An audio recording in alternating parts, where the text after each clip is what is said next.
Bismillahirrahmanirrahim. Assalamualaikum warahmatullahi wabarakatuh. Innal hamdalillah, shalatan wassalamun ala Rasulillah Muhammad ibn Abdillah wa ala alihi wa sahbihi wa man tabi'ahu wa wala. La haula wa la quwwata illa billah. Allahumma shalli wa sallim ala sayyidina Muhammad wa ala ali sayyidina Muhammad. Amma ba'du, faqad qala Allah Ta'ala fil Qur'anil Karim wa huwa asdaqul qailin. A'udzu billahi minasy syaithanir rajim. Bismillahirrahmanirrahim. Wa minal laili fatahajjat bihi nafilatan laka 'asa an yab'atsaka rabbuka maqaman mahmuda. Al-ayat wallahu a'lamu bi muradih. Wa qala an-nabiy sallallahu alaihi wasallam, man shalla fil laili wa ahsana sholata akramahu Allah ta'ala bi tis'ati asya'a, khamsatun fid dunya wa arba'atun fil akhirah. Yang kami hormati segenap kaum muslimin dan muslimat di mana saja berada, mudah-mudahan di hari ini kita diberikan kesuksesan oleh Allah Subhanahu wa taala, diberikan keberkahan oleh Allah Subhanahu wa taala, dimudahkan dalam segala urusan aktivitasnya, dan mudah-mudahan mendapatkan barokah dari Allah Subhanahu wa taala. Kaum muslimin rahimahumullah, mudah-mudahan dengan adanya video singkat ini bisa bermanfaat untuk pribadi umumnya, untuk kita semua. Yang alhamdulillah minggu yang lalu kita telah membahas tentang keutamaan sholat sunnah. Dalam hal ini adalah sholat sunnah tahajud, sebagaimana Allah berfirman di dalam Al-Quran, wa minal laili fatahajjat bihi nafilatan laka 'asa an yab'atsaka rabbuka maqaman mahmuda. Dan pada sebagian malam lakukanlah sholat tahajud sebagai suatu ibadah tambahan bagi kamu, mudah-mudahan kita diangkat derajatnya oleh Allah dan didudukan ke tempat yang terpuji oleh Allah Subhanahu wa taala. Karena sholat sunnah tahajud inilah sangat penting bagi kita semua. Bahkan kata Rasulullah, sholat yang utama setelah melaksanakan sholat wajib adalah qiyamul lail. Oleh karenanya semoga kita semua bisa melaksanakan sholat sunnah tahajud, yang dimana nama daripada sholat tahajud ini beberapa banyak namanya. Di antaranya ada yang menyatakan qiyamul lail, ada yang menyatakan sulusul lail, ada yang menamakan sholat tahajud. Apapun itu namanya, yang penting kita laksanakan yang namanya sholat sunnah tahajud. Bahkan keutamaan sholat sunnah tahajud ini dijelaskan oleh Rasulullah Sallallahu Alaihi Wasallam. Man sholla fil laili wa ahsana sholat, barang siapa yang melaksanakan sholat malam, sholat tahajud atau qiyamul lail, wa ahsana sholat, sholatnya dengan baik, artinya sesuai dengan aturan, akramahullahu bi tis'ati asya'a, maka Allah akan berikan 9 kemuliaan kepada orang yang selalu melaksanakan sholat sunnah tahajud. Khamsatun fid dunya wa arba'atun fil akhirah, 5 kemuliaan Allah berikan di dunia dan 4 kemuliaan kelak nanti di alam akhirat. Oleh karenanya subhanallah, minggu yang lalu kita telah membahas tentang keutamaan sholat sunnah tahajud, yang 5 perkara yang Allah berikan kemuliaan di dunia.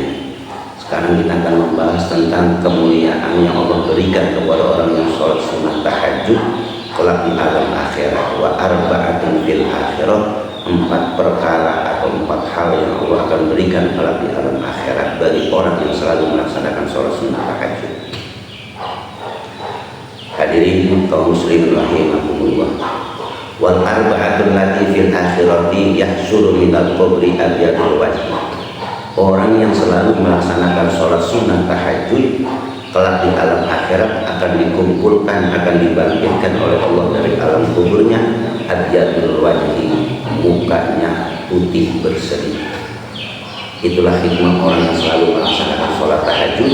Ketika dibangkitkan oleh Allah dari alam kuburnya, dikumpulkan dalam satu alam yang namanya alam mahsyar, maka muka tersebut atau wajah orang tersebut akan mengeluarkan sinar pancaran cahaya dari mukanya. Dengan barokahnya kita selalu sholat sunnah tahajud. Karena dalam satu cerita, satu kisah bahwa manusia ketika dibangkitkan dari alam kubur, ketika Rasulullah dimi'rajkan oleh Allah, Rasulullah diperlihatkan oleh malaikat Jibril tentang umat manusia yang manakala nanti akan dibangkitkan oleh Allah dalam alam kuburnya, berjalannya dengan macam-macam perjalanannya untuk menuju ke alam mahsyar. Ada yang kakinya di atas, kepalanya di bawah, ada yang berjalannya dengan perutnya dan sebagainya. Tapi alhamdulillah ini barokah sholat sunnah tahajud yang sering kita laksanakan, sehingga kita dikumpulkan oleh Allah atau dibangkitkan dari alam kuburnya, muka kita bercahaya seperti malam purnama. Hadirin kaum muslimin rahimakumullah. Kemudian kemuliaan yang kedua yang Allah berikan kepada orang yang selalu melaksanakan sholat sunnah tahajud, wa yassiru alaihil hisab, dimudahkan oleh Allah kelak dalam hisabnya. Karena hisab ini adalah ditimbang amal perbuatan kita, banyakkan mana antara kebaikan dan keburukan yang selama ini kita laksanakan. Yang tahu adalah kita dengan Allah. Oleh karenanya mudah-mudahan dengan selalu melaksanakan sholat sunnah tahajud, ketika kita dihisab oleh Allah, maka hisabnya dengan hisaban yasiro, sebagaimana Allah jelaskan di dalam Al-Quran. Fa amma man utiya kitabahu biyaminihi fasawfa yuhasabu hisaban yasira. Adapun orang-orang yang kitabnya atau catatannya diberikan pada tangan kanannya, maka dia akan dihisab dengan hisaban atau perhitungan yang mudah. Mudah-mudahan dengan selalu melaksanakan sholat tahajud, ketika kita dihisab dengan yuhasabu hisaban yasiro, dihisabnya dengan kemudahan oleh Allah Subhanahu wa ta'ala. Bahkan kata Allah, yang qalimu ila ahlihi masrur, dan dia akan kembali kepada keluarga dengan sukaria.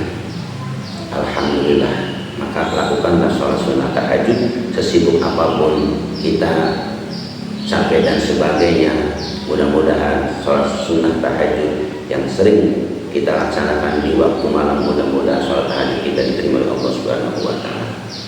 Bahkan alam kubur nanti, wa amma man utiya kitabahu wara'a dhahrihi fasawfa yad'u subura. Adapun orang yang kitabnya, catatannya diberikan dari belakang, maka dia akan menyeru, aduh celakaku, fasawfa yad'u subura, celakalah aku. Kenapa? Di antaranya barangkali dia selalu melalaikan sholat sunnah tahajud. Oleh karenanya ayo kita bersama-sama, mudah-mudahan dengan selalu melaksanakan sholat sunnah tahajud, semua hajat kita, keinginan kita dimakbul oleh Allah Subhanahu wa ta'ala. Kaum muslimin rahimakumullah. Kemudian kemuliaan yang ketiga yang Allah berikan kepada orang yang selalu melaksanakan sholat sunnah tahajud, wa yamurru ala sirati kal barqil khatib, ketika ia berjalan atau menyeberangi siratal mustaqim, kal barqil khatib, seperti kilat yang menyambar. Itulah hikmah dan keutamaan sholat sunnah tahajud. Ketika kita menjembatani atau berjalan di atas siratal mustaqim, kelak kita seperti kilat yang menyambar secepat. Itulah hikmah daripada melaksanakan sholat sunnah tahajud. Kemudian yang keempat, keutamaan orang yang melaksanakan sholat sunnah tahajud. Yang keempat, wa yu'ti kitabahu biyaminihi yaumal qiyamah, ia akan diberikan oleh Allah kitab dengan catatan dari arah sebelah kanan yang tadi dijelaskan. Jadi ketika kita di alam akhirat nanti diberikan catatan oleh Allah, ada dua macam. Ada yang pertama dari arah sebelah kanan, ada yang dari belakang. Mudah-mudahan kita tergolong kepada orang-orang yang selamat fi dini wad dunya wal akhirah dengan selalu melaksanakan sholat sunnah tahajud. Karena Rasulullah SAW bersabda, alaikum biqiyamil lail, hendaklah kamu lakukan sholat tahajud. Fa innahu da'us sholihin qablakum wa muqarribu lakum ila rabbikum. Maka sesungguhnya sholat sunnah tahajud itu adalah kesukaan orang-orang soleh. Orang-orang soleh, kecintaannya orang-orang soleh, kecintaannya orang-orang para nabi dan para aulia. Da'us sholihin wal aulia wal anbiya, Karena dalam hadis lain dikatakan bahwa sesungguhnya sholat tahajud itu kesukaannya orang-orang yang soleh, kesukaannya para nabi, dan kesukaannya para auliyaillah. Wa muqarribu lakum ila rabbikum, dan dengan melaksanakan sholat tahajud kita mampu mendekatkan diri kita kepada Allah Subhanahu wa taala. Bahkan wa maghfiratun lisayyi'ati wa mamhatun, dan dengan sholat sunnah tahajud kita akan dihapus kesalahan-kesalahan kita akan diampuni kesalahan-kesalahan kita bil wasilah dengan melaksanakan sholat sunnah tahajud. Oleh karenanya, melalui video yang singkat ini, ayo kita tingkatkan ibadah kita kepada Allah Subhanahu wa taala. Jangan mengandalkan sholat wajibnya saja, lakukan sholat-sholat sunnah yang lainnya yang disebut dengan sholat sunnah rawatib, baik itu ba'diyahnya, qobliyahnya. Mudah-mudahan sholat wajib kita menjadi sempurna manakala diikuti dengan sholat-sholat sunnah yang lainnya. Intinya sholat wajib akan menjadi sempurna manakala sholat sunnah rawatibnya itu kita laksanakan. Oleh karenanya, mudah-mudahan dengan video yang singkat ini, mudah-mudahan ada manfaatnya. Orang yang lemah dalam segalanya, al-fakir, memohon maaf apabila ada kekurangan. Wallahu muwaffiq ila aqwamit thoriq. Wassalamualaikum warahmatullahi wabarakatuh.